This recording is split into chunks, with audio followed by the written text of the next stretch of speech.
బాణసంచా కాల్చడానికి కారణం నరకాసుర వధ వలన అని లేదు. దేనికి కాలుస్తారు అంటే అలక్ష్మీ పరిహారార్థం, అలక్ష్మిని తొలగొట్టడానికి, లక్ష్మిని నిలబెట్టుకోవడానికి చేస్తారు. పితృదేవతలకి మార్గం చూపించి ఇంట్లోకి వెళ్ళి కాళ్ళు చేతులు కడుక్కుని కళ్ళు కడుక్కుని ఆచమనం చేసి అప్పుడు లక్ష్మీ పూజ చేస్తారు. లక్ష్మీ పూజ చేసి ఇల్లంతా దీపముల వరుస పెడతారు.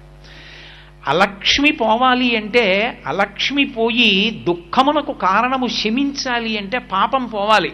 పాపాన్ని పోగొట్టగలిగినటువంటి శక్తి, అపమృత్యువుని పోగొట్టగలిగిన శక్తి. ప్రత్యేకించి అమావాస్య పితృతిథి, ప్రేతతిథి.